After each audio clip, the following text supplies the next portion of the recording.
Order! Order! You are an incorrigible delinquent at times. Behave yourself, man!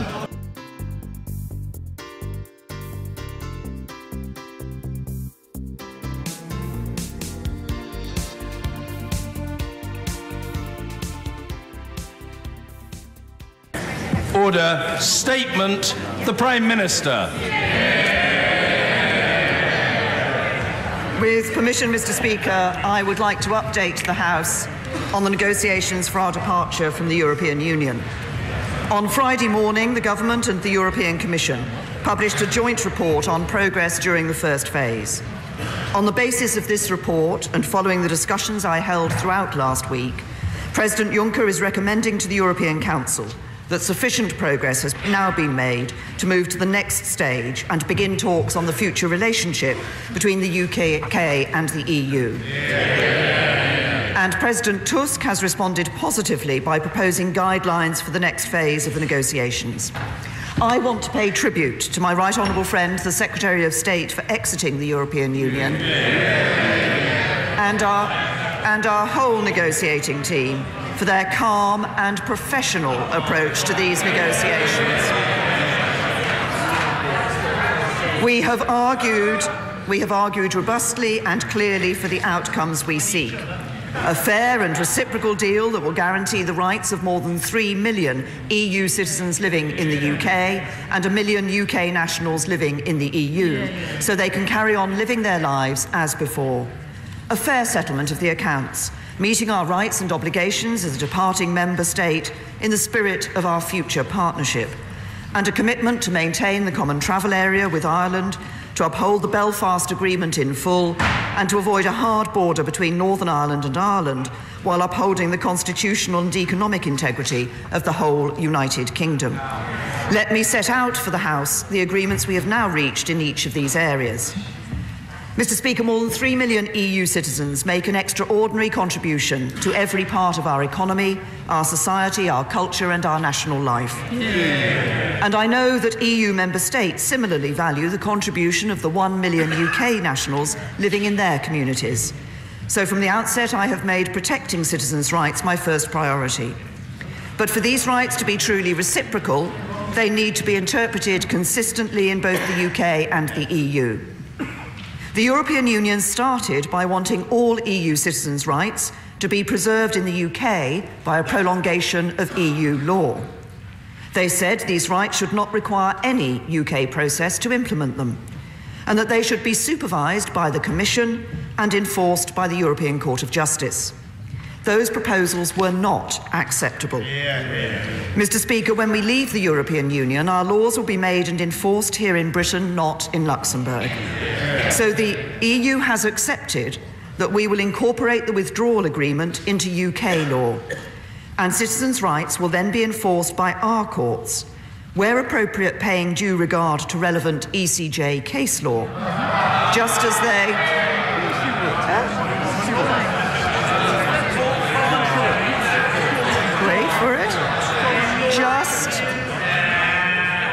paying due regard to relevant ECJ case law, just as they already decide other matters with reference to international law when it's relevant. In the interests of consistent interpretation of citizens' rights, we have agreed that where existing law is not clear, our courts and only our courts will be able to choose to ask the ECJ for an interpretation prior to reaching their own decision. This will be a very narrow remit and a very small number of cases, and unlike now, they will not be obliged to do so. This will be voluntary. The case itself will always be determined by the UK courts, not the ECJ, and there will also be a sunset clause, so after 8 years, even this voluntary mechanism will end. The end point of this process, Mr. Speaker, is very clear. EU citizens living in the UK will have their rights enshrined in UK law and enforced by British courts, and UK citizens living in the EU will also have their rights protected. The jurisdiction of the ECJ in the UK is coming to an end. We're taking control of our own laws once again, and that's exactly how it should be. Let me turn to the financial settlement. Following some tough conversations, we've agreed the scope of our commitments and the principles for their valuation. We will continue to pay our net contributions under the current EU budget plan. During this time, our proposed implementation period will see us continuing to trade on current terms, and we will pay our fair share of the outstanding commitments and liabilities to which we committed during our membership. However, this is conditional upon a number of principles we have negotiated over how we will ultimately arrive at a fair valuation of these commitments, which will bring the actual financial settlement down by a substantial amount. This part of the report we agreed on Friday, like the rest of it, is also subject to the general reservation that nothing is agreed until everything is agreed. This means we want to see the whole deal now coming together, including the terms of our future deep and special partnership, as I said in Florence.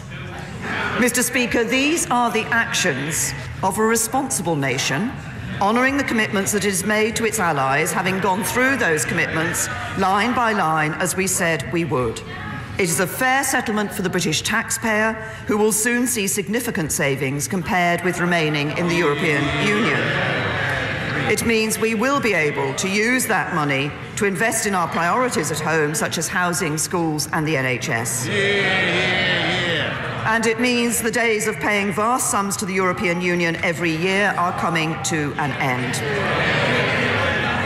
Mr. Speaker, our departure from the European Union presents a significant and unique challenge for Northern Ireland and Ireland. So it is absolutely right that the joint report makes clear we will uphold the Belfast Agreement in full. This agreement, including its subsequent implementation agreements and arrangements, has been critical to the progress made in Northern Ireland over recent decades.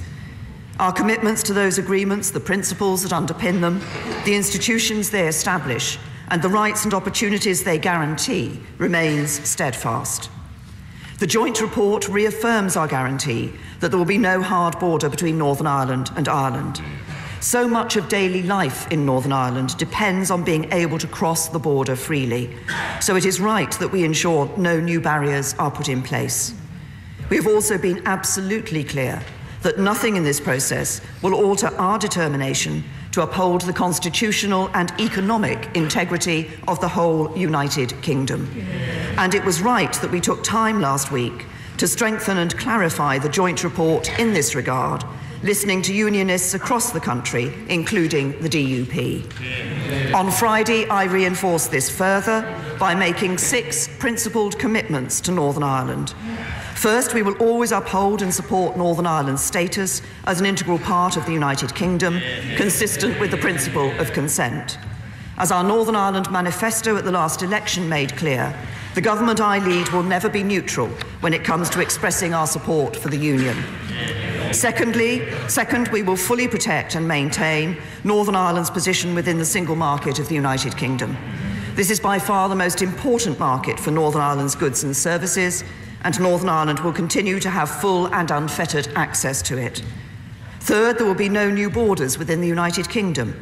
In addition to no hard border between Northern Ireland and Ireland, we will maintain the common travel area throughout these islands. Fourth, the whole of the United Kingdom, including Northern Ireland, will leave the EU customs union and the EU single market. Nothing in the agreement I have reached alters that fundamental fact. Fifth, we will uphold the commitments and safeguards set out in the Belfast Agreement regarding North-South cooperation. This will continue to require cross-community support. And sixth, the whole of the United Kingdom, including Northern Ireland, will no longer be subject to the jurisdiction of the European Court of Justice. Mr. Speaker, as the joint report makes clear, our intention is to deliver against these commitments through the new deep and special partnership that we are going to build with the European Union. Should this not prove possible, we have also been clear that we will seek specific solutions to address the unique circumstances of the island of Ireland. And because we recognise the concerns felt by either side of the border, and we want to guarantee that we will honour the commitments we have made, we have also agreed one further fallback option of last resort.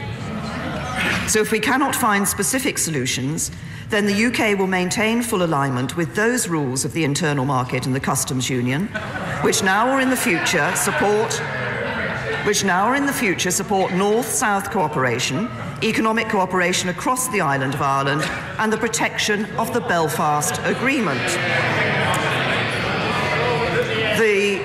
The joint report clearly sets out that cross-community safeguards and consent are required from the Northern Ireland Executive and Assembly for distinct arrangements in this scenario, and that in all circumstances Northern Irish businesses must continue to have full and unfettered access to the markets in the rest of the United Kingdom on which they rely. So, Mr. Speaker, there can be no question about our commitment to avoiding barriers both north-south and east-west. We will continue to work with all Northern Irish parties and the Irish Government in the second phase of the talks, and continue to encourage the re-establishment of the Northern Ireland Executive so that Northern Ireland's voice is fully heard throughout this process.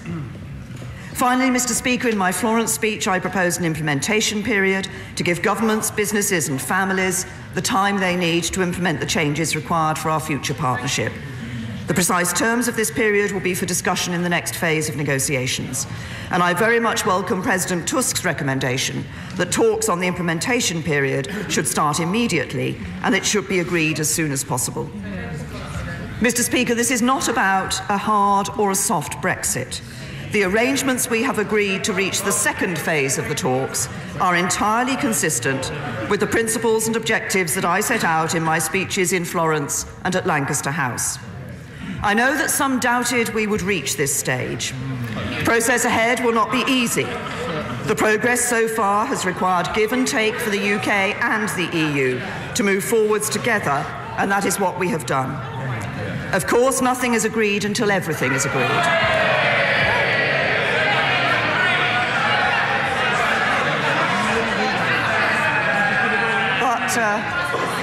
But there is, I believe, a new sense of optimism now in the talks, and I fully hope and expect that we will confirm the arrangements I have set out today in the European Council later this week. This is good news for the people who voted leave, who were worried that we were so bogged down in the negotiations, tortuous negotiations, it was never going to happen. It's good news for people who voted remain, who were worried we were going to crash out without a deal. We are going to leave, but we're going to do so in a smooth and orderly way, securing a new, deep and special partnership with our friends while taking back control of our borders, money and laws once again. That's my mission, this is this government's mission, and on Friday we took a big step towards achieving it, and I commend this statement to the House. Thank you, Mr. Speaker. I would like to thank the Prime Minister for an advance copy of this statement. 18 months on from the referendum result, the Prime Minister has scraped through phase one of the negotiations. Scraped through after 18 months. 2 months later than planned, with many of the key aspects of phase one still not clear. This weekend, Cabinet members have managed to contradict each other. Indeed, some have managed to go even further and contradict themselves. Mr. Speaker, we respect the result of the referendum, but due to this government's shambolic negotiations, it's getting increasingly difficult to believe this is a government that is indeed even capable of negotiating a good deal for Britain. These negotiations, Mr. Speaker, are vital for people's jobs and for our economy. Our future prosperity depends on getting them right. So let us hope that today we can elicit some very uncharacteristic clarity from the Prime Minister. Firstly, on the financial statement, can the Prime Minister confirm the figure quoted by the Secretary of State for exiting the EU, that we will be paying between 35 and 39 billion in an exit payment? And after this weekend's confusion, can the Prime Minister clarify whether this payment is conditional on securing a final deal, as the Brexit Secretary said, or whether it's an obligation for the UK to pay, as the Chancellor said, or it's only part of a conditional? If so, how much?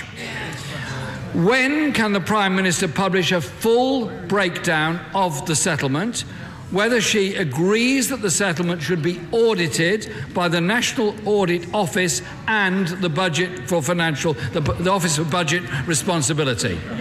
Finally, on the financial settlement, does the Prime Minister yet have any indication of what level of ongoing payment the UK will be making to the EU for ongoing participation in EU joint programmes and for ongoing membership of EU agencies?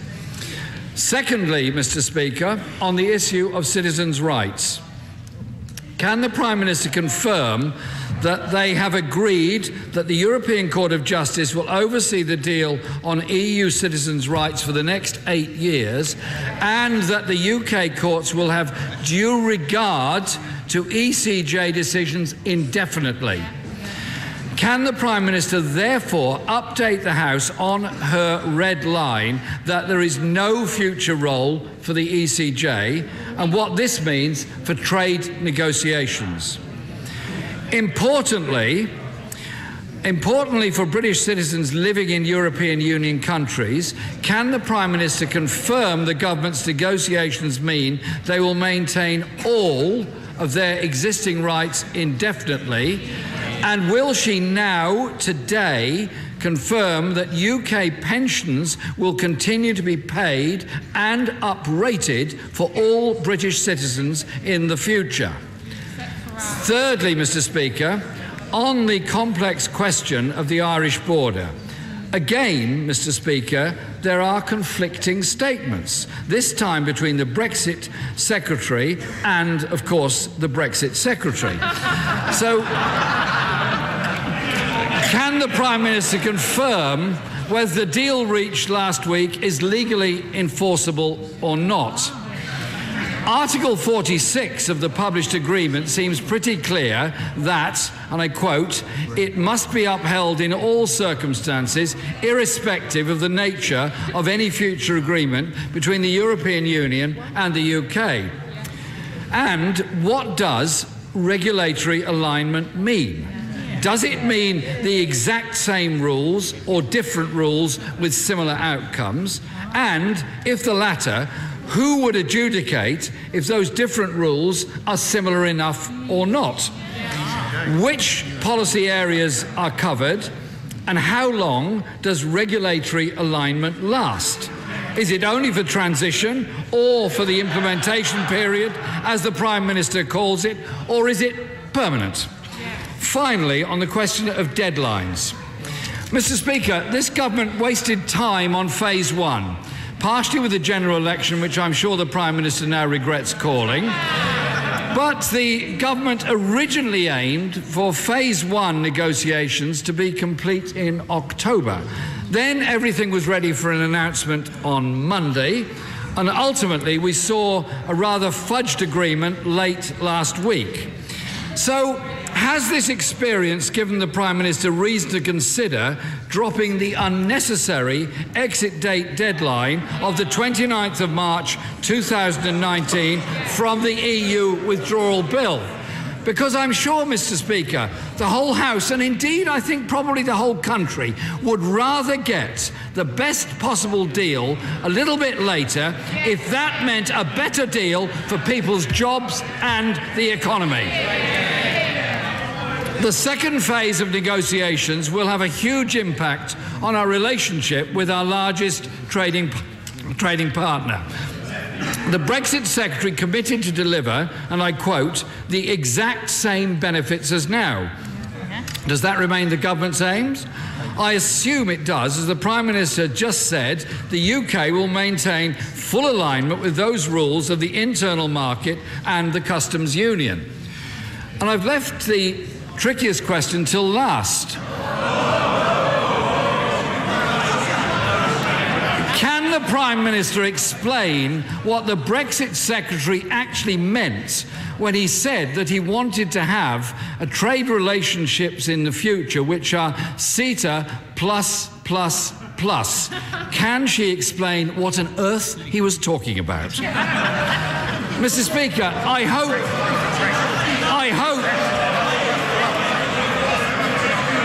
The Foreign Secretary is trying to bring clarity to the situation. I wish the Prime Minister well in adjudicating that debate. I hope the next crucial phase of negotiations are not punctuated by posturing, delays and disarray that have characterised the first phase, and I'm sure the whole country would welcome clarity from the Prime Minister on exactly what has just been agreed. I have to say to the right honourable gentleman, the only posturing that's been taking place have taken place from that bench over there in this House.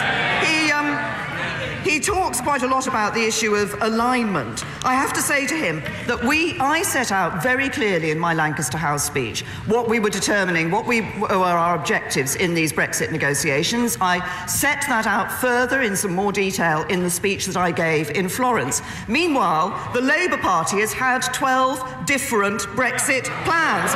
In fact, I have to say that the right honourable gentleman has had so many Brexit plans he can't even reach alignment with himself. But to answer his questions, first of all, he started off by saying that he wanted to uphold the referendum, and then later in his comments he said he didn't want to accept the leave date of the 29th of March 2019. We're leaving the European Union on that date. That is what the British people voted for, and that is what this government is going to put in place. He asked about the financial settlement. We have agreed the scope of the commitments and methods for valuation and adjustments to those values. And it is the case that is the calculations currently say that would be £35 to £39 billion. So the answer to his question is yes. He asked about whether this was conditional on securing a deal. It is clear in the Joint Progress Report, I have repeated it in my statement just now, that this offer is on the table in the context of us agreeing the partnership for the future, agreeing the next stage and agreeing the partnership for the future. If we don't agree that partnership, then this offer is off the table. He asked about how much we were going to pay into joint programmes. Well, the point is that's all part for the negotiation in phase 2, and that will be negotiated depending on the programme and depending on the agency, should we wish to remain part of it.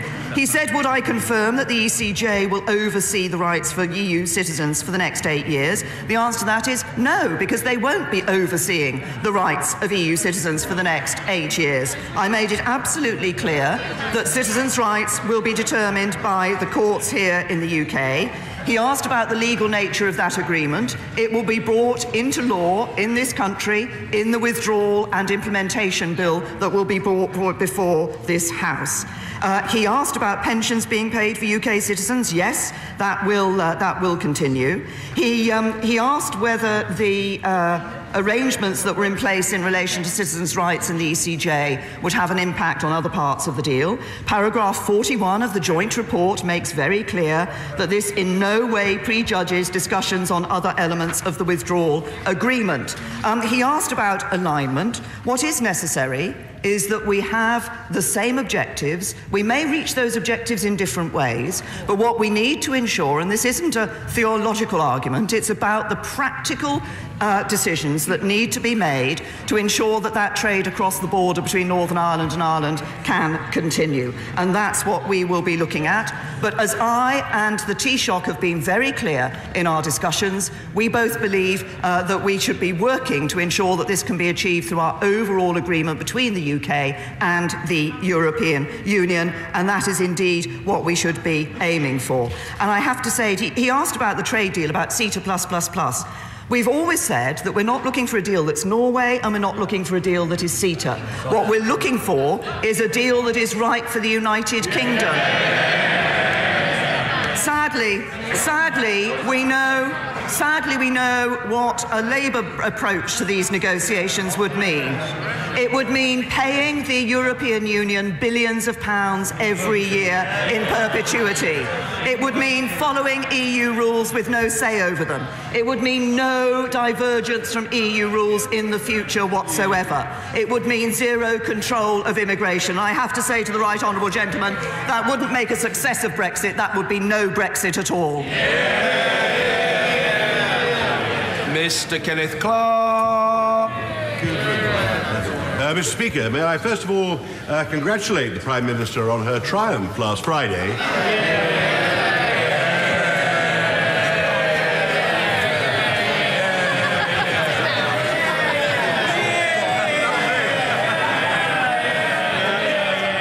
And so I hope that is maintained, because previously known the days following a British government entering into a treaty-like agreement with 27 friendly governments to be followed by ministers and their aides appearing to cast doubt on whether we've agreed to anything finally and regard ourselves as bound at all. So would she confirm that nothing is agreed till everything is agreed? It is a well-known phrase meaning details can be revisited once you've sorted out what the ultimate destination is, but it doesn't mean that you're going to tear everything up and start all over again on EU citizens and paying money and regulatory convergence if something goes wrong in future.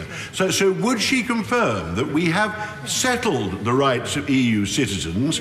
We know how we're going to calculate the financial obligation that undoubtedly falls on this country because of past commitments by British governments, and that open borders do require some regulatory alignment in any country in the world if you're going to have an open border, and we are committed to an open border between the Republic of Ireland and Northern Ireland, which of course in part means between the United Kingdom and the European Union. Well, can I first of all thank my right honourable friend for his positive comments about the stage that we have reached in these negotiations.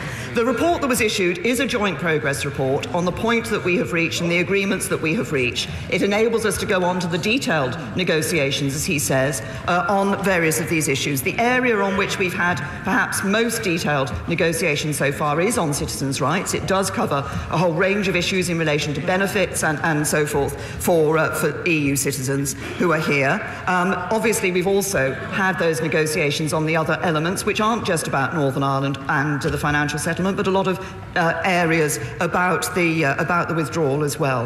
Of course, that withdrawal agreement, as we've set out in this joint progress report, will be brought into UK law at the point at which that particular bill is brought before this House, and this House will have an opportunity to vote on that particular bill. But he makes the point at the end about trade deals, and he's absolutely right. In any trade agreement, there is a necessity for both sides to agree certain regulations, rules and standards on which they will operate.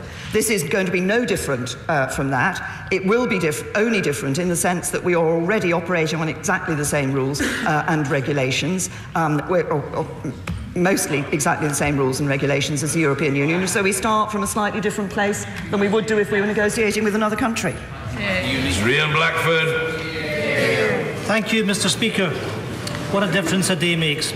Yesterday, the Secretary of State for exiting the EU said that the agreement reached in Brussels on the UK's withdrawal was a statement of intent rather than a legally enforceable thing. The Secretary of State was put in his place by the Deputy Prime Minister of Ireland, who tweeted that commitments and principles are made and must be upheld in all circumstances. This morning, the Secretary of State hit the radio waves to reveal that the deal is more than legally enforceable. So, for the absence of any doubt, can the Prime Minister tell the House today that in no circumstances will we be returning to a hard border between Northern Ireland and the Irish Republic? Let's make that commitment in this House today. Mr. Speaker, last week we had the humiliating scene of the Prime Minister being forced out of the original deal by the DUP. Rushing back to London, the government had to rewrite the agreement so as to reach the DUP's approval. We really have to wonder, who is running the UK? Is it Arlene Foster or the Right Honourable Member for Maidenhead? While members on these benches welcome both sides moving into phase 2 negotiations, the next phase will be significantly tougher, and it is essential that all governments across the United Kingdom are fully involved in the negotiations on the UK's future relationship with the EU, something which has not happened to this point. The provisions relating to Northern Ireland in the agreement raise major new questions over proposed UK-wide frameworks. Let me be clear, Mr Speaker. Any special arrangements for Northern Ireland must now be available to all nations of the United Kingdom. The SNP will continue to speak with one loud and clear voice. The Prime Minister must commit today to keeping the UK in the single market and the customs union. To do otherwise would be catastrophic for jobs, for workers' rights, for people's incomes and living standards. Thank you, Mr Speaker. The honourable gentleman asked me to confirm in this House that there will be no hard border between Northern Ireland and Ireland. I have to say to him, this is not the first time that I have made this statement in this House. He can Google it and find from Hans Hart how many times I've said it. Indeed, if he had listened to my statement and looked at my statement, I said the joint report reaffirms our guarantee that there will be no hard border between Northern Ireland and Ireland. He asks about the circumstances, anything that relates to Northern Ireland being given to Scotland. Well, of course, Northern Ireland is in a different position from Scotland. It is the only part of the United Kingdom that has a land border with a country that will remain in the European Union. And it is, in fact, already the case that there are a number of unique, specific solutions that pertain to the island of Ireland. The common electricity market, for example, the single phytosanitary area. There are various resolutions that have already been put in place to recognise that relationship, physical relationship between Northern Ireland and Ireland. He asks, yet again, for the United Kingdom to stay in the single market and the customs union. I said, again, in my statement, that we will be leaving the single market and the customs union. And we will be doing that because we will be putting in place the vote that took place in 2016 to leave the European Union. And I repeat to the honourable gentleman, he talks about the statement that I've made and about the commitments of this government. It would be good for him to stand up and say that he supports, as I have in this statement, the continued constitutional integrity and economic integrity of the whole United Kingdom. Duncan Smith. Mr. Speaker, can I join my right honourable and learned friend, the member for Rushcliffe, in congratulating my right honourable friend in driving through an improved agreement on Friday against what many thought could not have been feasible. And can I go on, therefore, to say that she's been incredibly clear in the past about the fact that the 2-year period that follows our departure is an implementation period. So could she just let us know whether it is still the government's position that this 2-year implementation phase will be about implementing all that has been agreed and not, as some say, just to carry on with no change at all?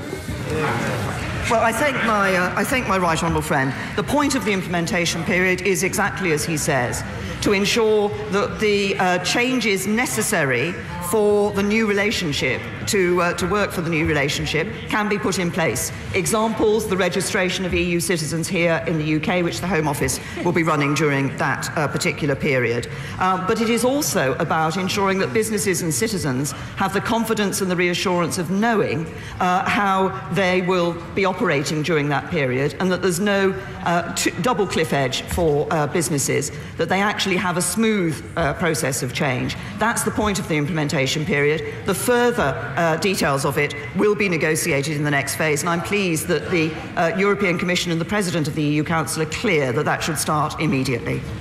Hilary Benn. Very much indeed, Mr. Speaker.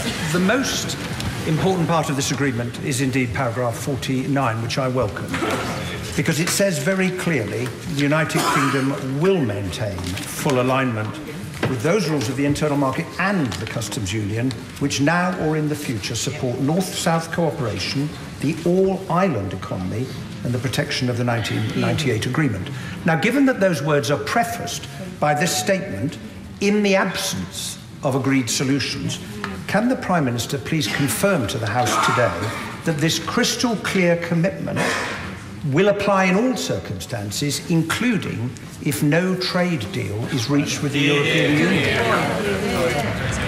Well, the point of saying in the paragraph 49, in the absence of agreed solutions, is because we believe that actually the solution we can find in relation to this issue of the border between Northern Ireland and Ireland will come from the negotiated trade settlement that we have with the European Union in the overall relationship of the UK and the European Union. If we fail to get it through that, then specific solutions will be put in place for Northern Ireland. If we fail that, so that's why I described it as a last resort, then we will look to this arrangement that is described in paragraph 49. Tom Tugendhat. Thank you, Mr. Speaker. Unusually, I join my right honourable friend, Mr. Duncan Smith, and the honourable member for Rushcliffe in Chingford. Forgive me, the right honourable member for Chingford and the right honourable member for Rushcliffe in welcoming the Prime Minister's achievements this weekend. Would she have spent as much time as I have in recent weeks and months speaking to European friends and reminding them that we're leaving the EU, we're not leaving Europe, and that the next stage should be one that we build on together for a prosperous future together? Shouldn't forget Woodford Green. It would be rather unkind and probably rather resented by the people of Woodford Green if they were arbitrarily excised from reference to the right honourable gentleman's constituency. Prime Minister. Thank you. Well, yes, I absolutely agree with my honourable friend that, in fact, what we're doing is leaving the European Union. We're not leaving Europe. This is a statement we've made on a number of occasions. We will continue to be working with our European allies on a whole variety of areas in the interests of Europe as a whole. And indeed, just this morning, for example, I had a discussion, a meeting with my opposite number from Bulgaria, talking about the work we can do and continue to do with them on the Western Balkans, which is an area where I think there is much work that needs to be done from us in Europe, and we will continue to do that whether we're in the European Union or not. Ah, yes, the member with the bright jumper, Mary Cray. Thank you, Mr. Speaker. The Brexit Secretary has captivated the House with tales of regulatory impact assessments that don't exist. The Chancellor has said that the divorce bill would be paid in all circumstances, and the Brexit Secretary contradicted him at the weekend, saying it'd be conditional on a trade deal. Her deal with the Taoiseach, promising full regulatory alignment, he has dismissed as a statement of intent. If she can't even get her Brexit Secretary to agree with her, then how on earth is she going to get a good deal that protects jobs, investment and growth in this country? I have to say that the Brexit Secretary and I, and indeed the whole government, the whole cabinet, is behind the agreement, the deal, the progress report that we have negotiated in relation to moving on to phase 2. We're of one accord. The only party in this House that is not of one accord on this issue is the Labour Party. Anna Soubry. Well, Mr. Speaker, across these benches, complete unanimity in congratulating the Prime Minister on securing this agreement. And if I may say, a pitiful performance from the Leader of the Opposition. I still don't know if he actually welcomes this agreement, because he should do, because it's a major step forward. And looking to the future, around about this time next year, we should have begun to have concluded the trade negotiations towards a trade deal. Could the Prime Minister tell us, would she anticipate that we would have details of our new trade relationship with the European Union, or would it be heads of agreement? We've always said that we will be working to negotiate our full agreement in terms of the future relationship that we have with the European Union. Of course, legally it won't be possible for them to sign up to that agreement until after we've left the European Union and we become a third country. While we're in the EU, it's not possible to have the signatory of that agreement. But the pieces of work that will now go forward will be the details of the implementation period, the details of the withdrawal agreement, which will have to go through certain parliamentary processes in European member states, and we have said we will be putting to Parliament here in the United Kingdom, and also the future relationship that we will have in trade terms and security terms and other areas with the European Union. Sir Vincent Cable. Can I suggest to the Prime Minister that in order to strengthen her leverage in the next stage of negotiations, she might want to suspend tribal politics and invite the Leader of the Opposition and his frontbench colleagues to join her negotiating team, since whatever their tactical differences, They agree with her on the fundamentals of Brexit and withdrawal from the single market and customs union, disastrous as though that may be. I have to say to the right honourable gentleman, there's a huge assumption that he's made underlying his question, because he said that the opposition, the Labour Party, actually agree with us in relation to the membership of the customs union and the single market. I have to say there are as many views on the relationship with the customs union and the single market in the Labour Party as it's not at all...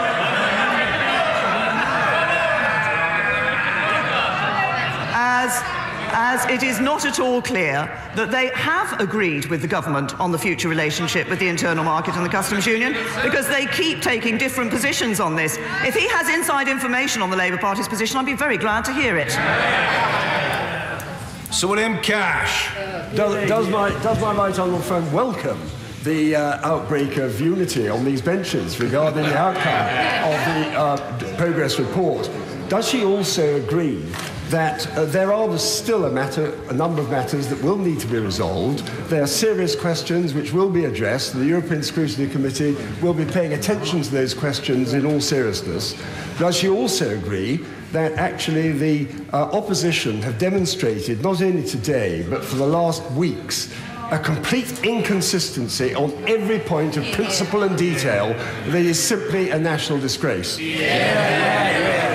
Well, I certainly agree with my honourable friend, and I'm grateful to him for his reference to a statement of unity. But also, I know the European Scrutiny Committee has always taken its role very seriously and will continue to do so, and it's a particularly important role as we reach this point in time, and they will be looking at these particular arrangements. And yes, there are serious issues that still need to be addressed and will be addressed in phase 2 of the talks. The important thing was getting on to phase 2 of the talks so we could look in much more detail at those issues. And as he said, the Labour Party has distinguished itself only by the fact that they've, as I say, had 12 different Brexit plans over the past 18 months. They really don't know what their view is on this at all.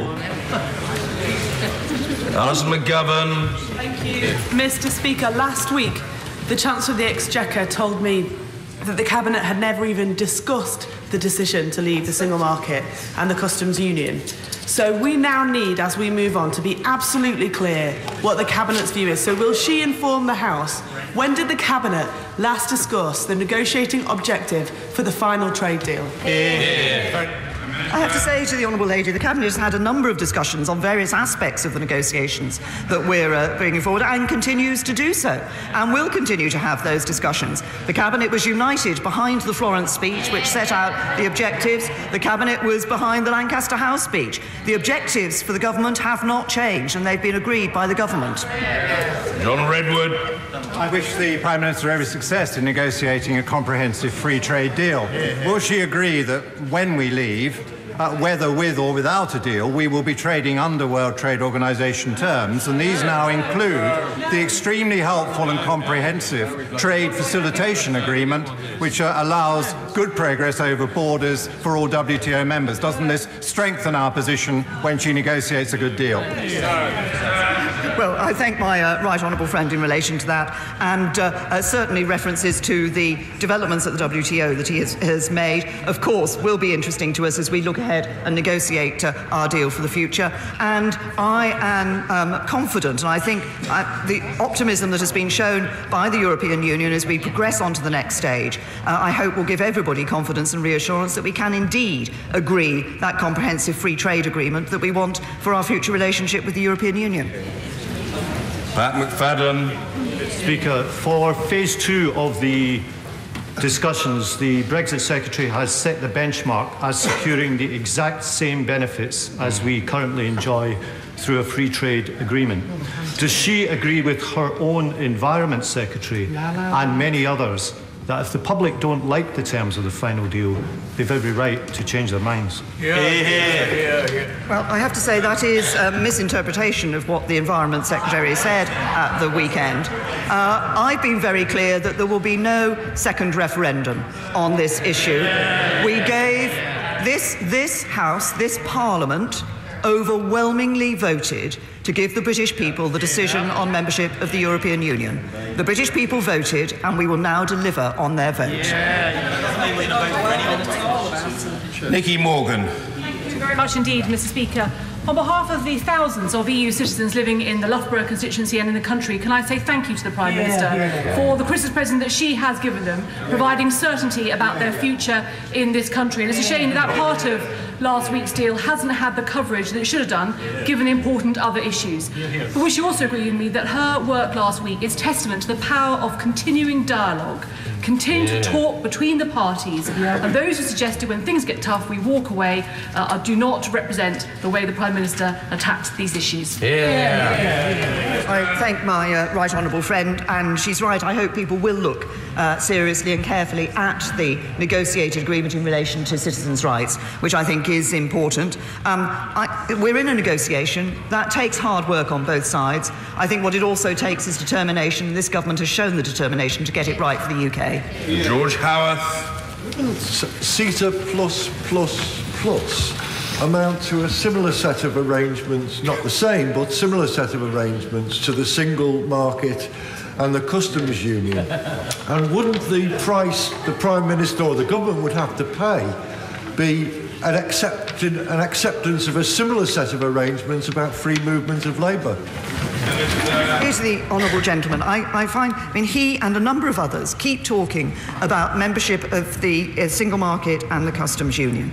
The point is that the European Union has made very clear that the four pillars are indivisible. We are leaving the European Union, and therefore we will be leaving the European single market and the European customs union. What we will negotiate is a separate trade deal, which we want to be as tariff-free and frictionless as possible. Michael Fabricant. Constituents of mine who have parents and grandparents who live in the European Union have been very, very concerned by some of the comments made by the party opposite, who wanted to conclude an early deal to protect, quite rightly, those Europeans living in the United Kingdom, while selling down the river those British citizens who live in Europe. Shame. Does my right honourable friend agree with me that the primary role of the Prime Minister is to defend the interests of British citizens? And will she explain in perhaps a tiny bit more detail precisely what the protections will be for British people living in Europe after Brexit? Honourable friend is absolutely right. It is important that not just I as Prime Minister, but this government gives priority to UK citizens and ensures that they are not left behind. That's why we wanted to make sure that this agreement on citizens' rights was reciprocal, as it indeed is. And UK citizens will be able to enjoy the rights that they have, in terms of issues like benefit payments, access to healthcare. All of these issues have been addressed in this first phase of the negotiations and are reflected in the joint progress report that we have set out. What is important is that both EU citizens living here and UK citizens living in the EU 27 will be protected. Mr. Nigel Dodds. Mr. Speaker, the Prime Minister said at her Friday press conference that the deal arrived at represented a significant improvement from Monday, and we in these benches agree wholeheartedly with that. And can I thank the Prime Minister for her personal devotion to working to get the text, as she put it today, strengthened in relation to the constitutional and economic integrity of the whole United Kingdom. So will she confirm that the text of this agreement now makes clear that in the event of a deal, Northern Ireland will not be separated politically, economically, or by any regulatory requirements from the rest of the UK, along with the aim of no hard border on the island of Ireland. But in the event of no deal, no overall deal, nothing is agreed. Well, can I say to the right honourable gentleman, I'm grateful for the contributions that were made, as I said in my statement, by the DUP and others who were concerned about the union of the United Kingdom. And the joint progress report was strengthened to make absolutely clear, as he says, that, of course, under the Belfast Agreement, we recognise the principle of consent. But we're very clear that nothing in that agreement is going to lead to a separation of Northern Ireland from the rest of the United Kingdom. Sir Roger Gale. Thank you, Mr. Speaker. In thanking my right honourable friend for her reaffirmation that British citizens resident throughout the European Union will continue to receive uprated pensions, and as I now understand it, healthcare and health-related exportable benefits, could she indicate whether those will continue into the foreseeable future? Yes, I can. I mean, the point of the agreement is to ensure that those rights and obligations do carry on in the future. And it's a number of these issues are set out in the Joint Progress Report. There are specific references to the rules on healthcare, on social security systems, and so forth. We're very clear that it's important that those rights are available for UK citizens in the EU, and they will be. Miss Leslie. The Prime Minister can just help us clarify what is meant by full alignment. There was some speculation in the newspapers this weekend that Number 10 had been selling it to the Foreign Secretary as a meaningless concept, but I don't want her to say full alignment means full alignment. I wanted to say whether she means all areas of trade, or is it simply limited to agriculture and energy? Just could she explain what she means by full alignment? Full alignment means that we will be achieving the same objectives. I set out in my Florence speech that there are a number of ways in which we can approach this. There'll be some areas where we want to achieve the same objectives by the same means, and others will be wanting to achieve the same objectives by different means. If you look at the areas that are covered currently by North-South cooperation, there are 6 of those areas. 2 of them are not covered generally by the acquis, education and health, but in other issues like on the environment, waste management and water management, the electricity market, agriculture, and questions of transport where they relate to road and rail transport. Honourable Member for Grantham and Stamford looks poised to begin a 100-metre sprint. Mr Nicholas Edward Coleridge Bowles. Thank you, Mr Speaker. I'm no cricket fan, Mr Speaker, but may I tell my right honourable friend that that was a performance worthy of Geoffrey Boycott. And can I ask her to clarify an important point? Can I ask her to clarify an important point? When it comes to the settling of the accounts, the second batch of payments, it is little understood among my constituents that these are payments that will be made over 20 or 30 years as they fall due, that there's never going to be a moment when she signs some humongous cheque to settle the accounts. I think it would be incredibly reassuring to people to hear that from her at the dispatch box.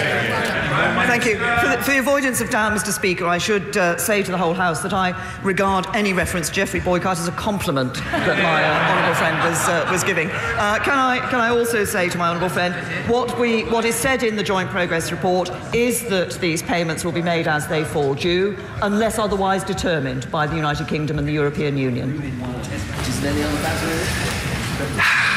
Kate Hoey.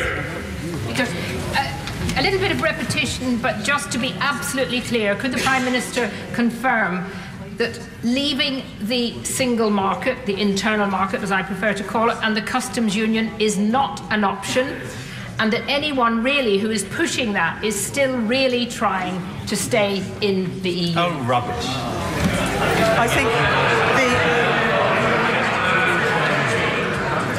I think the Honourable Lady in her question asked me to confirm that anybody wanting to leave the single market and the customs union were effectively staying in the EU. I think she meant anybody who wants to stay in the single market or the customs union. She is nodding her affirmation. Yes, it's absolutely right. I think it's very clear that actually leaving the EU means leaving the single market and leaving the customs union. Sir Edward Lee. Despite all the prophecies of doom and gloom, the Prime Minister, with her calm, true grit, has shown that Brexit can and will be done. And we congratulate her for that. And of course it's a compromise, but when people like me, Brexiteers, look at the alternative, namely the Labour government, a Labour government, staying in the single market forever and having no control of our immigration, it's amazing how our minds are concentrated in support of the Prime Minister. Will the Prime Minister lastly confirm that once the implementation period is over, whilst of course as a great country we can choose to align our regulations with others, we will have full regulatory autonomy? That is the whole point. Once we're outside the European Union, we will be able to determine where our regulations and where we wish to diverge from the regulations of the European Union. And that is as in any trade agreement, as I said earlier in response to my right honourable and learned friend, the member for Rushcliffe, in any trade agreement there's an agreement about the rules and regulations and standards on which both sides will operate, but also an agreement about what happens when you want to diverge from them. The important point is that this Parliament will be the body deciding those rules and regulations. Chukaramuna. Mr. Speaker, senior civil servants across Whitehall have reportedly been instructed from here on not to commit into writing any evaluation they make of the impact of Brexit on their industry sectors. Is this true? And if so, why the cover-up? Rubbish. The OBR's done. No. The good doctor, Dr. Julian Lewis. At a time of intolerable financial pressure on defence, will the Prime Minister confirm that there can be no question of paying billions of pounds to the European Union that we do not need to pay unless as part of an overall trade deal? As I said earlier, the offer that is within this progress report is there, and the progress report itself makes it very clear, is there on the basis that we will be making an agreement with the European Union in relation to our trading and relationship in other areas such as security. Ed Miliband. Thank you, Mr. Speaker. Mr. Speaker, in her reply to the honourable member for Gainsborough, the Prime Minister seemed to confirm that she believes we will have full regulatory autonomy after we leave the European Union. Can she explain how that is compatible with regulatory alignment between Northern Ireland and the Republic of Ireland and no hard border? The point I made in response to my honourable friend was that decisions about the future rules and regulations on which this country operates will be made by this Parliament. Now, we have said very clearly that we will avoid and guarantee that we won't have a hard border between Northern Ireland and Ireland. Within any trade agreement, there will be a decision taken as to those rules and regulations that we wish to, on the basis of which we wish to operate on the same basis, those areas where we have the same objectives but will operate on a different basis, and those areas where actually they are irrelevant to the issue of the trade agreement. Stephen Crabb. Speaker, I congratulate the Prime Minister on the skill and pragmatism that she's shown in steering a course to this point. Does she agree with me that the very, very positive response of business over the weekend underlines the importance of maintaining an approach that's both pragmatic and ambitious, because those are the qualities that we're going to need to stay focused if we're going to land that free trade deal with the EU?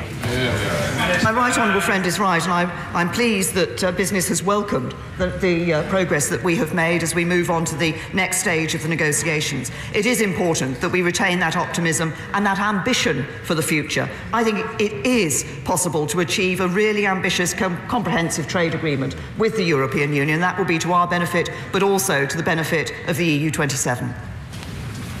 Joanna Cherry. Thank you, Mr. Speaker. We're told this first stage deal is a statement of intent, which is not legally binding. Does the Prime Minister agree with me that the same could be said of her Article 50 letter? And therefore, if a satisfactory deal is not reached overall at the end of the day, it would be open to this sovereign Parliament, as a matter of EU law and in accordance with our constitutional requirements, to revoke the Article 50 letter unilaterally. The Honourable Lady started off by referencing the issue about the status of this joint progress report. It is a joint progress report on the agreements that have been reached so far in the negotiations, which has enabled the European Commission to determine that sufficient progress has been made to pass on to the next stage of the negotiations. There will be further details on certain aspects of withdrawal that will need to be determined as we go ahead in the coming months, alongside the work on the implementation period and the future partnership with the European Union. And as I said earlier on a number of occasions, legally, that withdrawal agreement will be put into legislation here in this House. David Jones. I congratulate the Prime Minister on what has been achieved thus far, which we must hope will translate into mutually beneficial withdrawal and trade agreements. But given that that cannot be guaranteed, will she now instruct the application of the sum set aside by the Chancellor in his budget last month on the expenditure on upgrading our customs infrastructure in order to secure smooth international trade post-Brexit and to give reassurance to business in this country? My right honourable friend knows, in addition to the £700 million that's already been allocated by the Treasury in current years for the changes that will be needed for the contingency arrangements that need to be put in place, that £3 billion was put forward in the autumn budget. That will be allocated to departments, obviously according to need and according to requirement from those departments. On the specific issue of the customs arrangements, HMRC is moving forward on those and will have in place what is necessary for us to have a customs system when we leave the European Union. Stella Creasy. Thank you, Mr. Speaker. Frequently we found with this Prime Minister that when she says nothing has changed, everything has. In particular, this statement talks about residents of Northern Ireland being able to cross the border freely and there being no hard border. So can she tell us, if she thinks it's in the best interests of Northern Irish residents to continue to benefit from freedom of movement, why is she denying those equal rights to my constituents? Honourable Lady, she says that, that something significant has changed. In fact, I suggest she looks a little back in history, because she will find out that the common travel area has been in place since 1923. Order. Can I just advise the House that in the first hour we've had 27 backbench contributions, but there are no fewer than 57 members still wishing to participate. Order. The Prime Minister has been commendably succinct in her replies, but some questions have erred on the side of prolixity, so there is now a premium upon brevity. Brilliantly exemplified on almost every occasion by Sir Desmond Swain. Does any regulatory alignment exclude the possibility of sharing a common external tariff? My point. No, what full alignment means is that we will ensure that we can operate in a practical sense on a basis that is going to enable that continued trade to take place between Northern Ireland and Ireland. We have put forward a number of suggestions in relation to the customs union arrangements that currently exist and the future customs arrangements that we will have. And one of those indeed included the possibility of included different arrangements in relation to the external tariff. So I say to my right honourable friend that we will be ensuring that there is no hard border, but I think we can come to a customs arrangement which actually means we can have that tariff-free and frictionless trade between the United Kingdom and the whole of the EU. Stephen Doughty. Mr. Speaker, in his statement, the Prime Minister said that significant savings would be made in the Brexit agreement. Could she tell us how she knows what those significant savings will be before she's reached an agreement? And if she does know, will she publish the value of those savings and let the whole House see what they are? Of course. Significant savings are going to be made when the United Kingdom leaves the European Union and is no longer paying the price of membership of the European Union to the European Union every single year. Mr. Philip Davis. Thank you, Mr. Speaker. The Prime Minister said that there had been give and take in these negotiations, and of course she's absolutely right. We're giving the EU tens of billions of pounds and they're taking them. As the Prime Minister has said, that the money will not be paid unless there's a final agreement. By definition, that must mean that we are not legally obliged to make these payments, otherwise that wouldn't be available to us. So can the Prime Minister explain why she is paying tens of billions of pounds, which are not legally due, to the European Union when she's continuing with a policy of austerity at home that many of my constituents simply do not understand where all this extra money seems to come from? As I said in my statement and have repeated, the offer that we have made is there in the context of us achieving that agreement on the future partnership between the United Kingdom and the European Union. But what I said in my Florence speech, and I've repeated on a number of occasions, is that we are a country that honours our commitments, and I think it's important that we do that.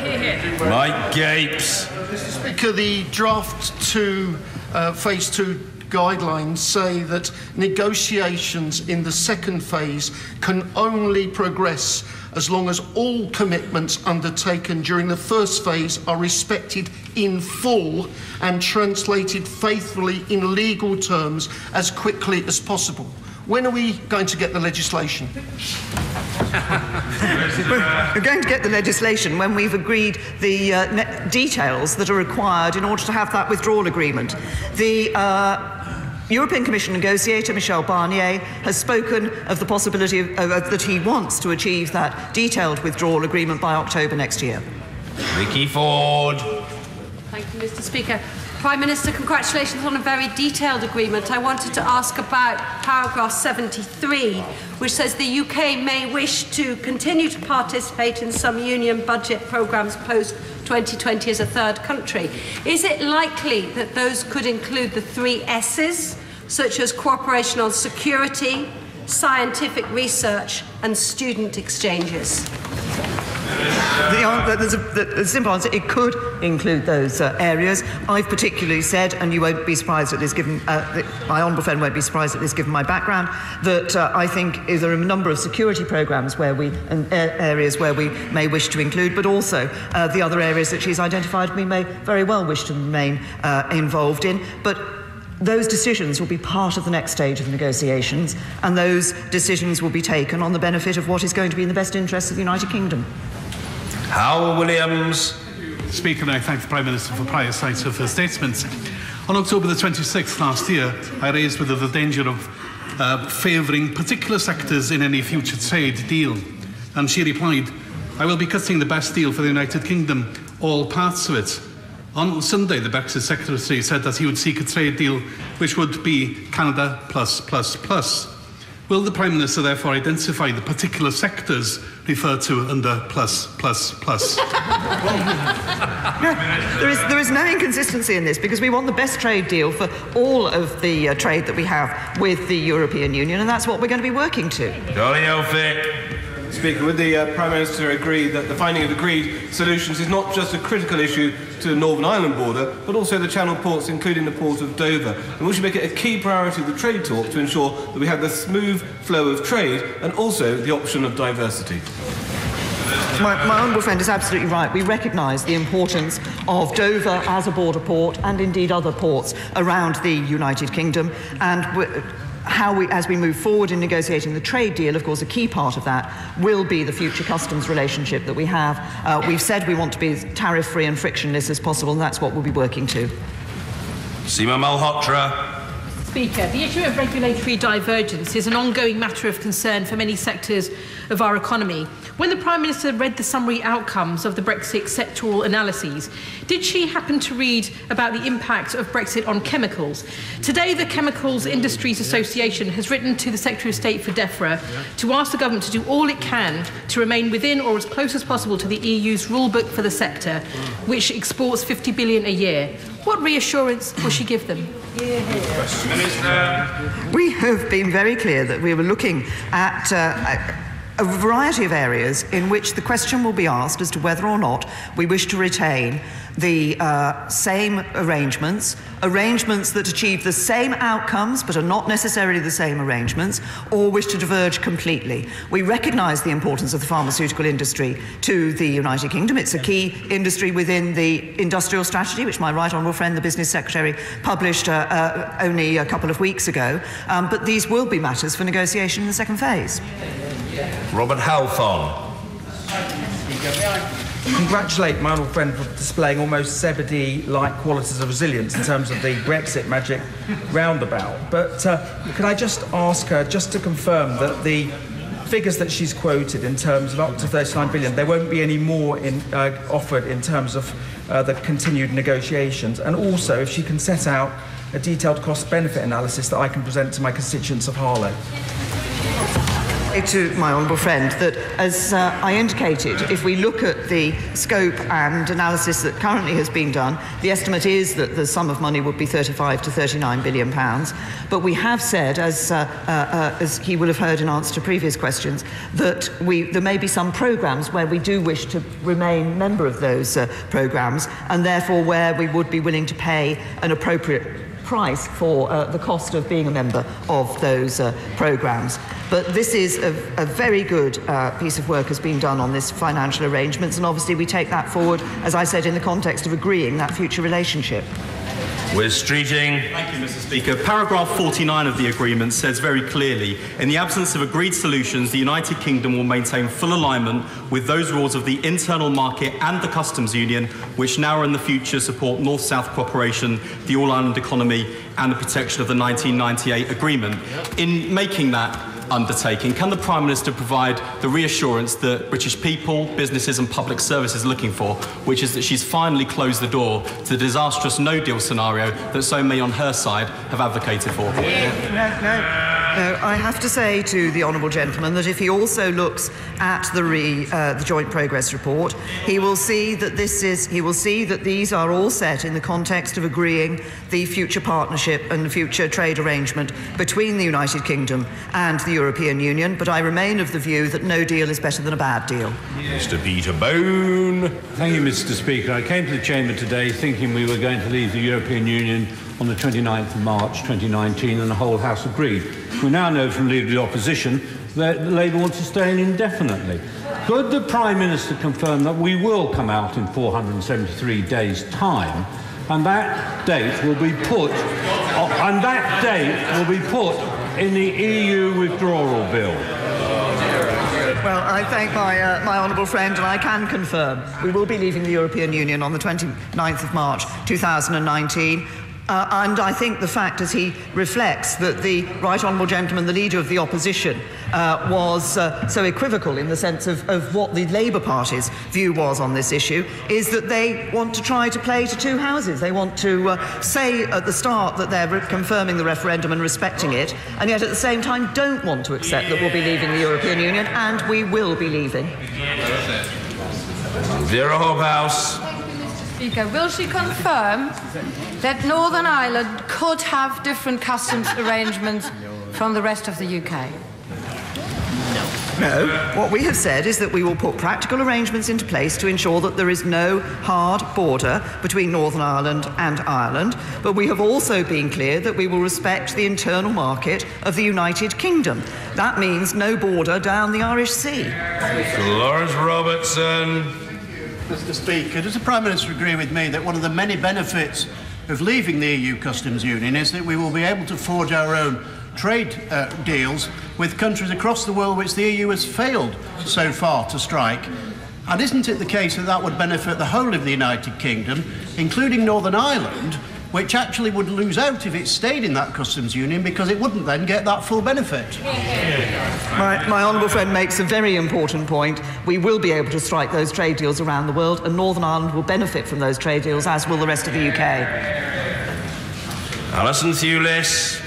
Speaker, in an answer that I asked to the Financial Secretary to the Treasury about the tampon tax, he says that the government continues to press for a VAT zero rate for women's sanitary products at EU level. If this government can't negotiate in 2 years a zero rate for the tampon tax, what hope do we have of a trade deal?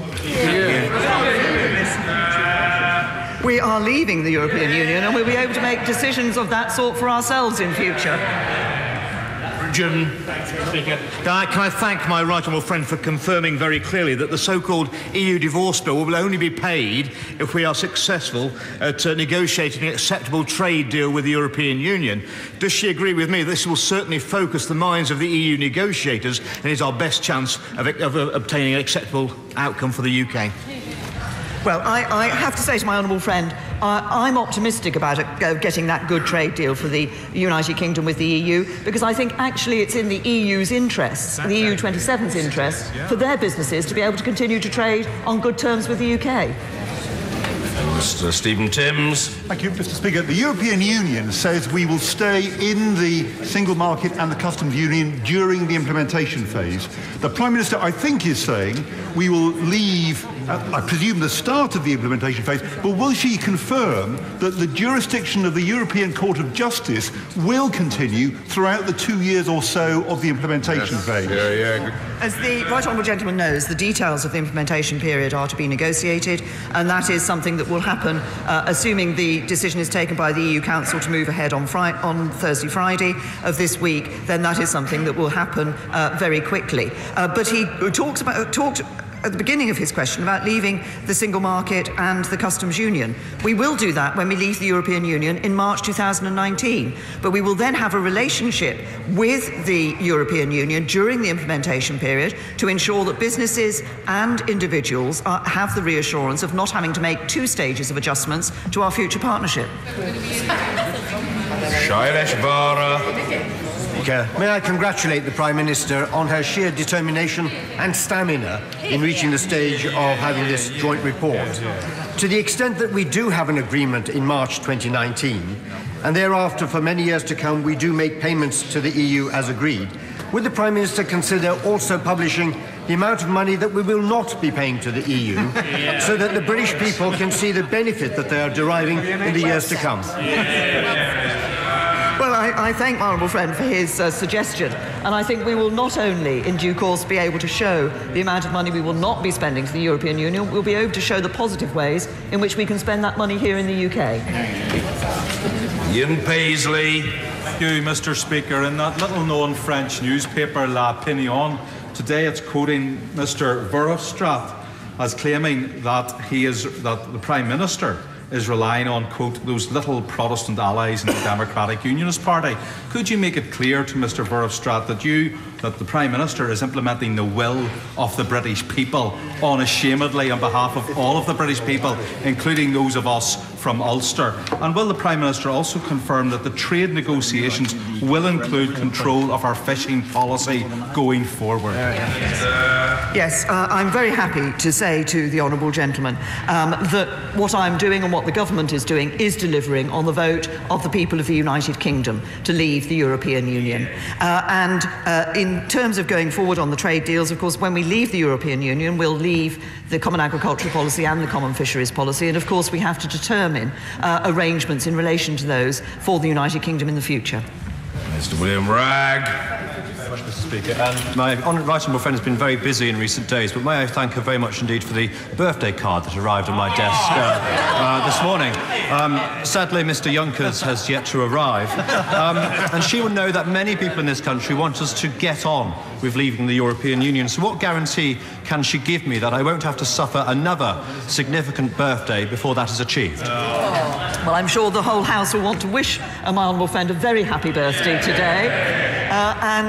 I think I would say to my honourable friend that I hope he will take, and others will take, reassurance from the fact that we've reached sufficient progress and we can move on to the second phase. That shows that actually by determined work we can achieve what we want to achieve, which is a good withdrawal agreement, a good future relationship with the European Union, and leaving on the 29th of March 2019. Ian Murray. Thank you, Mr. Speaker. Within a few paragraphs of the Prime Minister's statement, she reaffirms that the UK will leave the single market and the customs union, as well as saying, and I quote, that the government will fully protect and maintain Northern Ireland's position within the market of the single market of the United Kingdom, while saying as well there'll be no hard border and regulatory harmonisation. Aren't these three statements contradictory? No. Antoinette Sandbat. Thank you, Mr. Speaker. Can I congratulate the Prime Minister on acting in the national interest? And can I urge her to continue to show the spirit of pragmatism and compromise where regulatory alignment will benefit businesses, for example, in the North West? And I think of the energy sector, the aerospace sector, and indeed the chemicals and pharmaceutical sectors, all of whom employ tens of thousands of people in the North West. Well, we're very conscious of the impact of decisions that are taken. We want to ensure that those industries which are so important to my honourable friend's constituency and others in the North West and indeed elsewhere in the UK are able not just to continue but actually able to grow and expand and be world leading in a number of areas. And we will take those considerations into account as we look at our future trade arrangements. Clive Efford. Speaker. The Prime Minister has negotiated a final financial package for exiting the European Union. So can she confirm that there is a further bill to be paid which is for access in the future, and that there is absolutely no question of us leaving the European Union without settling our tab for those commitments that we made prior to the referendum? Well, no. I have to say to the honourable gentleman, we're not talking about paying for access to something in the future. There may be certain programmes, certain areas where we do want to remain a member. I've said, well, I've given examples in the past. I mean, there may be in the Justice and Home Affairs area some areas where it makes sense for the United Kingdom to continue to operate with members of the European Union in relation to the future. But the commitments that are set out in the Joint Progress Report are very clear. This is about the commitments that we have made and honouring those commitments in the context of agreeing that future partnership. Thank you. Jonathan Girockley. Mr. Speaker, in congratulating the Prime Minister and indeed the Brexit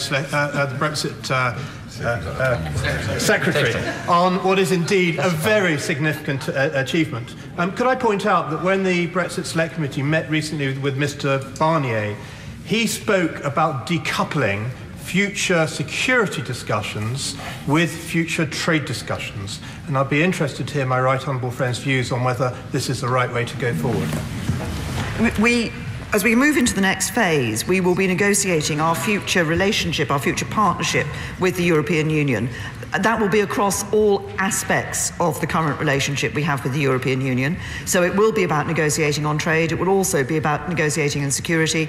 And I set out in my Florence speech that we would expect to be looking to be negotiating a separate treaty on our security arrangements and security cooperation in the future. Sir Stephen Kinnock. Thank you, Mr. Speaker. The Prime Minister has today repeatedly claimed that the financial settlement is subject to the conclusion of the future deep and special partnership.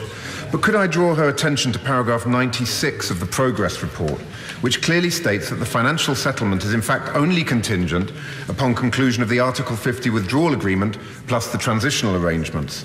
Could the Prime Minister please, therefore, provide some clarity on this vital issue and confirm that her precise understanding of paragraph 96 is that it is contingent only upon the withdrawal agreement and the transitional arrangements, not the future partnership? No, that is not my understanding of the Joint Progress Report, or indeed of the position that we will be in. It's very clear at the beginning of the Joint Progress Report that this is about a set of proposals that are put forward in the context of negotiating that final agreement, and I would refer the honourable gentleman to the reference to the framework for the future relationship in paragraph 96. Bob Neal.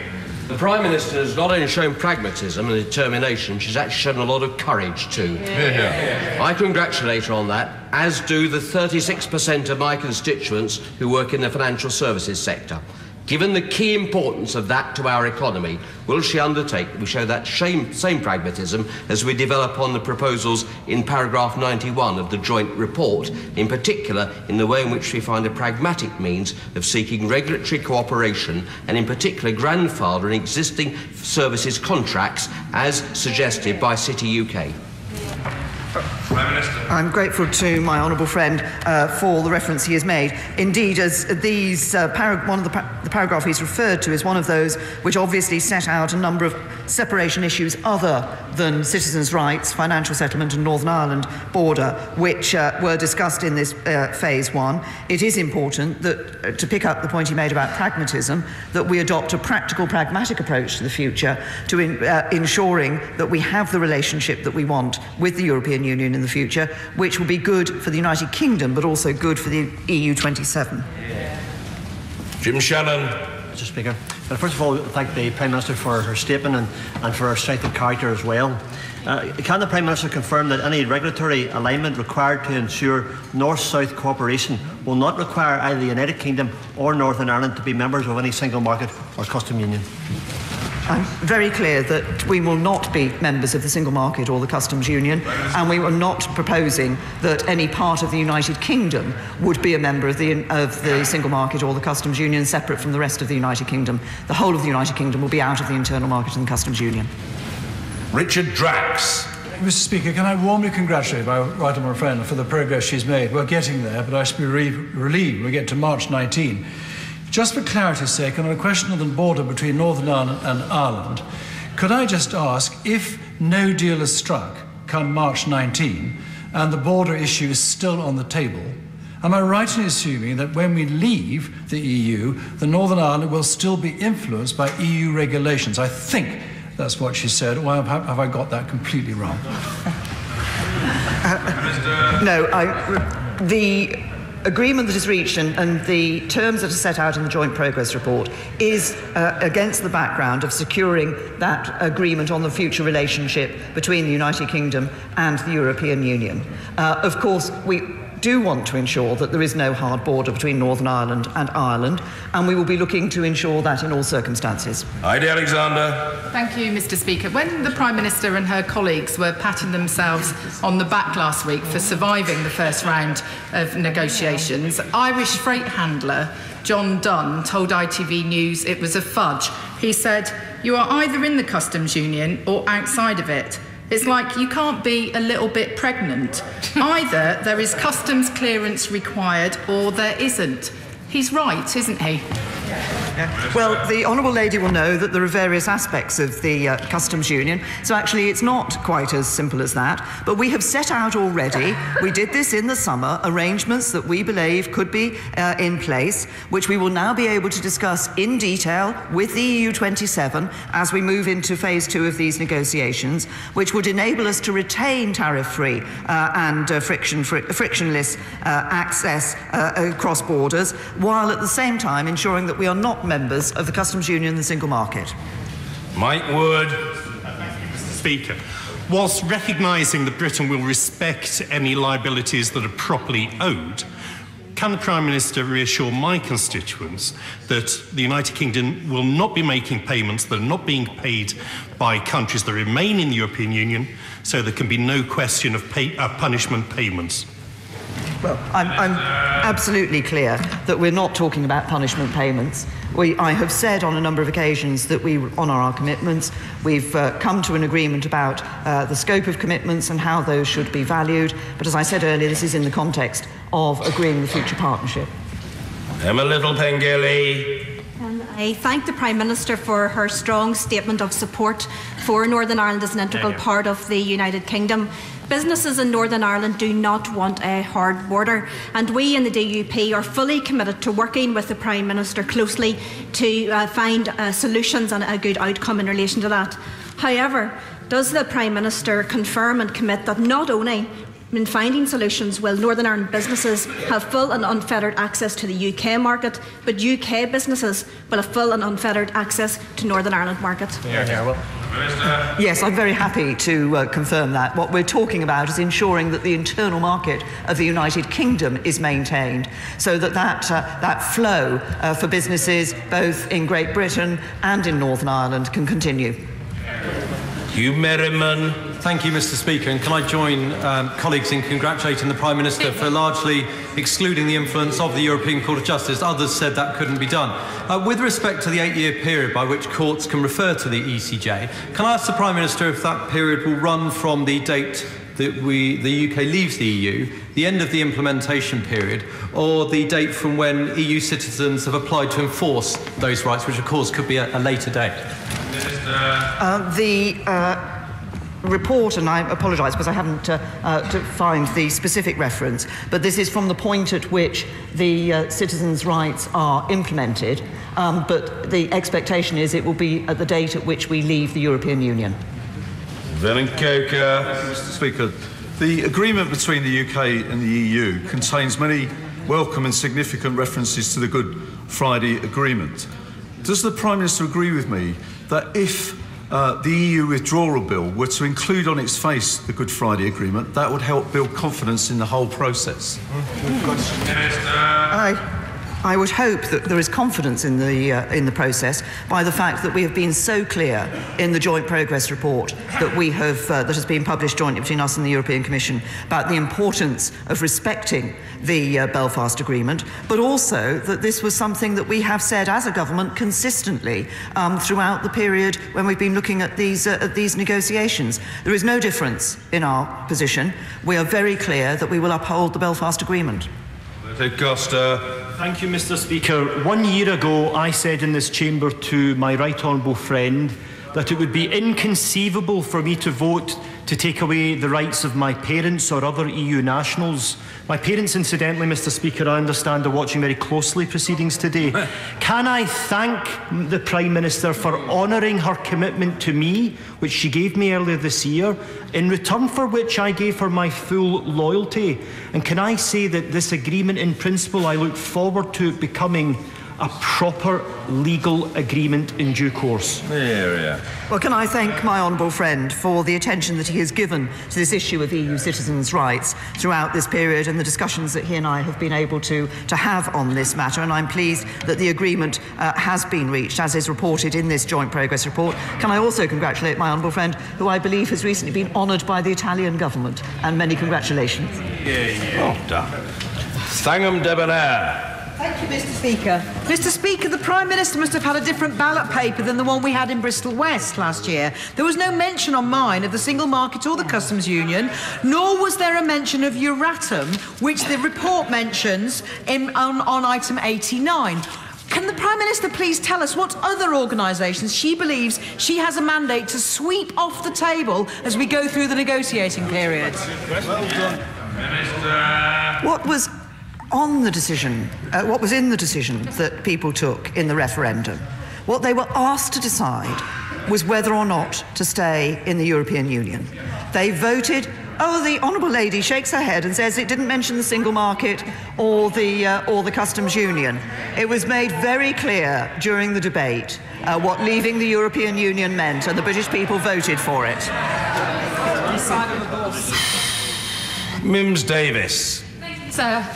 And thank you, Prime Minister. It's no mean feat balancing Remainers and Leavers inside this House and outside this House, and indeed the EU citizens' rights abroad, which we very much think about and my constituents have raised with me, as well as the 3 million, many of them who work in our public service, and also balancing those people who live in the past and have not accepted the result. Does the Prime Minister agree with me that this bodes very well for the second phase and that all our constituents and UK PLC should look positively to the future?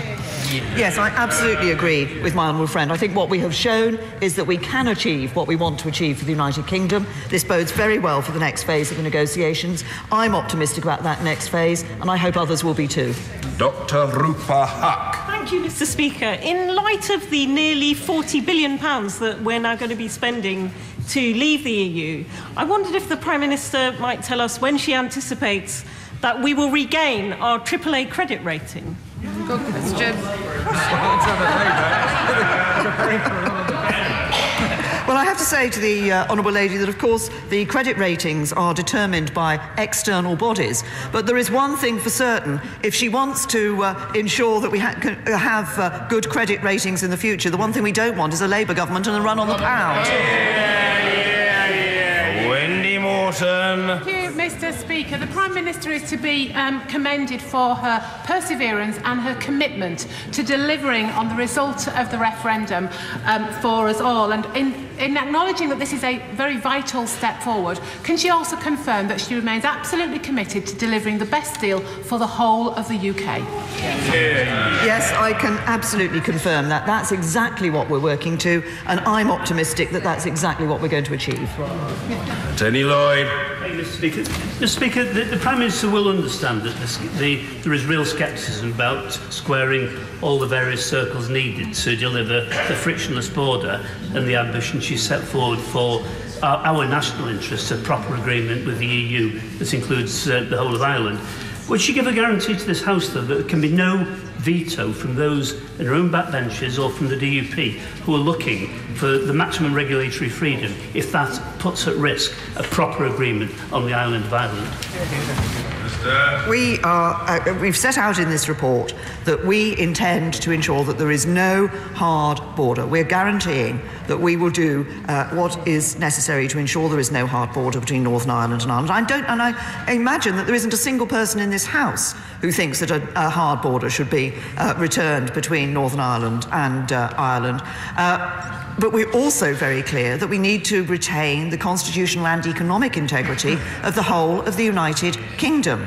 I believe that it is possible to do that. We've already, in relation to customs, set some ideas out earlier this year as to how we could do that, and we're now able to move on post Thursday and Friday. If the Council confirms the sufficient progress, we're now able to move on to discuss that in detail. Jeremy Lefroy.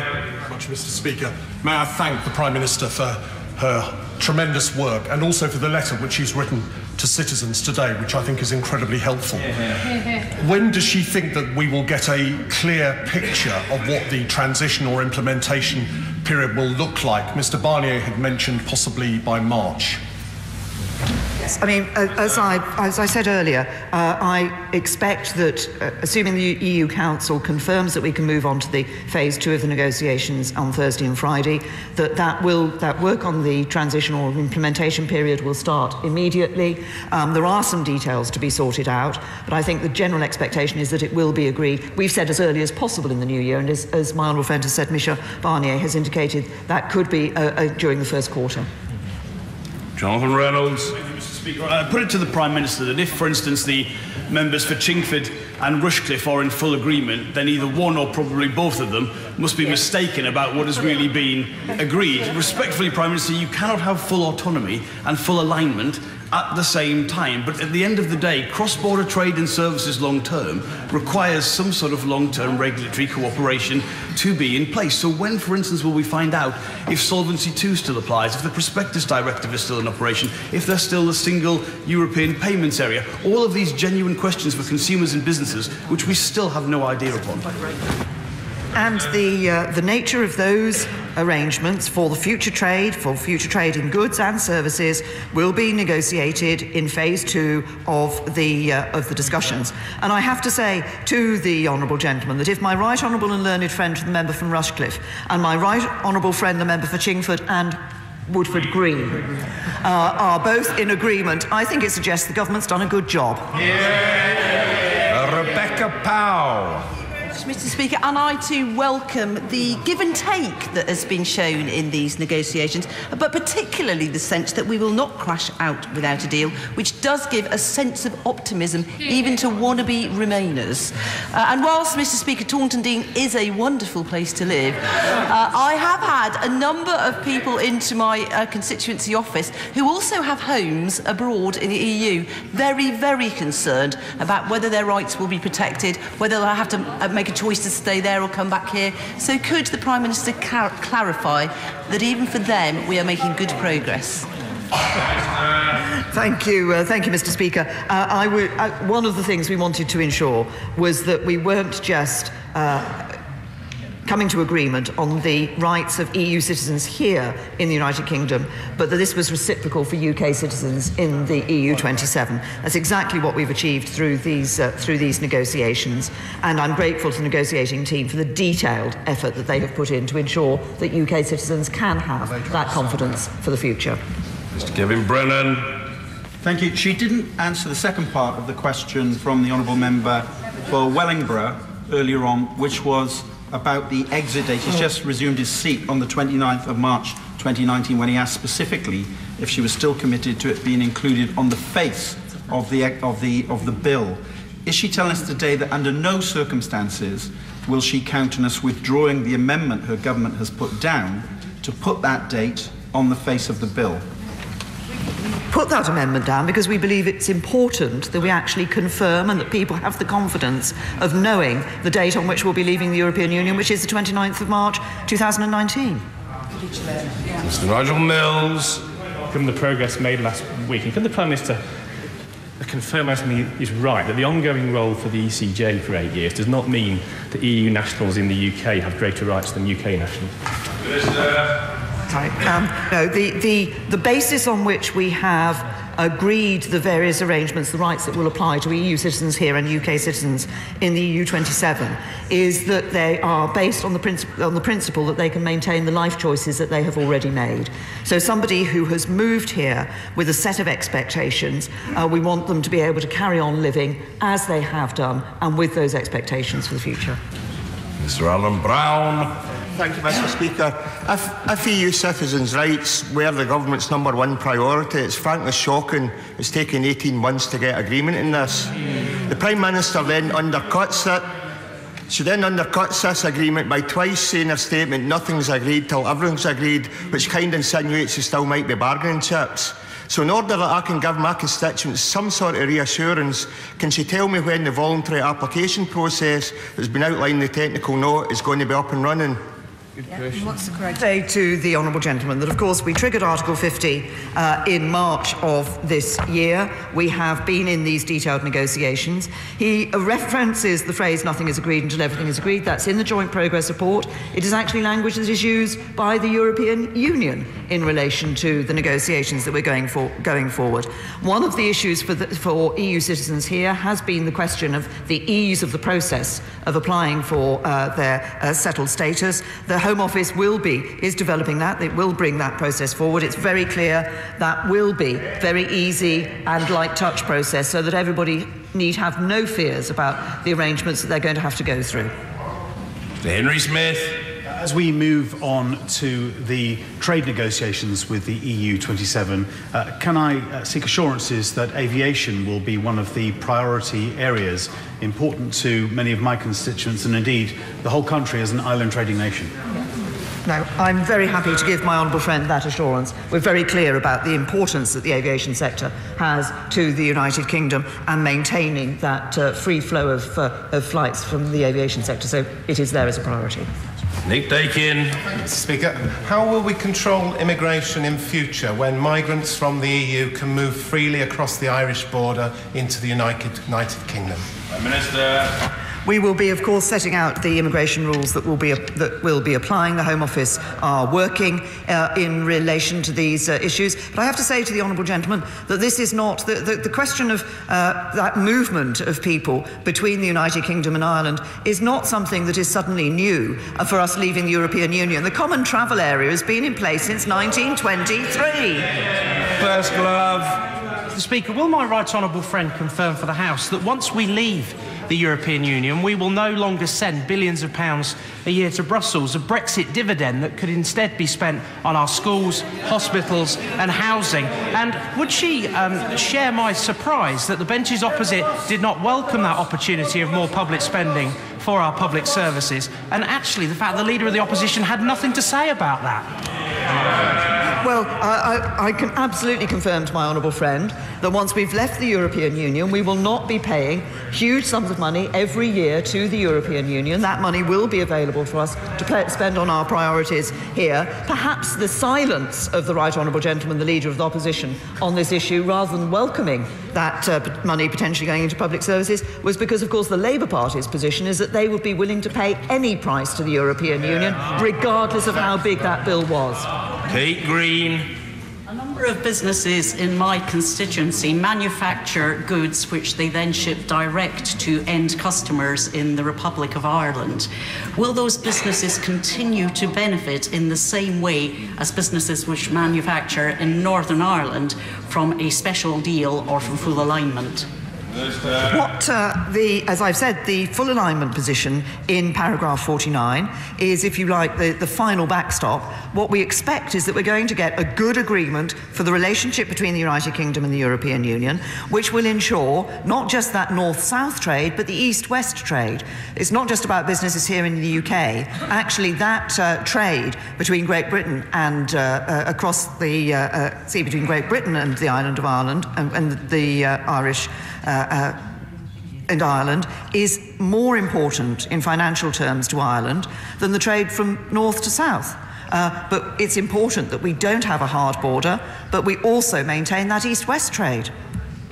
Carol Monaghan. Mr. Speaker, one issue that certainly wasn't debated in the run-up to the EU referendum was membership of Euratom. And could the Prime Minister now confirm to people working in nuclear medicine, like my sister and like many of my constituents, where they will get radioactive sources to treat and diagnose cancer when we are out with Euratom? The Honourable Lady will know that membership of Euratom is linked to membership of the European Union. That is the legal position, and that is why we have, as we triggered coming out of the European Union, we triggered coming out of Euratom. But the Business Department is putting arrangements in place which will ensure that we have the same capabilities and we can operate in the same way as we do today. We recognise the importance of this issue. It will just be done in a different way in future. Liz McInnes. Thank you, Mr. Speaker. Could the Prime Minister provide some clarity over the progress of negotiations on the other border that we share with the EU, the border between Gibraltar and Spain? Absolutely. Yes. We're continuing to work with the Government of Gibraltar. They are part of our considerations as we move forward in relation to these issues. That will be part of the wider negotiation on the trade relationship that we have between the European Union and the United Kingdom in the future, and we'll continue to work with the Government of Gibraltar on that issue. Mr. Gavin Newlands. Thank you very much, Mr. Speaker. Can I thank the Prime Minister for her statement? It was certainly optimistic. Last week, the Irish Government showed the UK Government what effective negotiation looks like. But can I ask her, given there was zero mention of any devolved government in her 10-minute statement, why the Irish Government have more influence in the UK's position than the democratically elected Scottish Government? We are in regular dialogue with the Scottish Government in relation to the negotiations and in relation to the future arrangements that we want between the United Kingdom and the European Union, which will take into account the concerns, the interests and of the whole of the United Kingdom, and will be a deal which will be good for the whole of the United Kingdom. Matt Weston. Thank you, Mr. Speaker. The agreement as written on Friday states that commitments relating to Ireland would be, and I quote, upheld in all circumstances, irrespective of the nature of any future agreement between the EU and UK. Can the Prime Minister confirm that is absolute? We are very clear that we will not see a hard border between Northern Ireland and Ireland. That's what we have put in place, and that's what we will be working to ensure that we deliver. Order. Most grateful to the Prime Minister. She was at the crease for an hour and 45 minutes, a very, very substantial commitment, although I'm not sure that Geoffrey Boycott would view it in those terms. He would probably think that it was a pretty short space of time for him to get his first few runs on the board. We'll leave it there for now.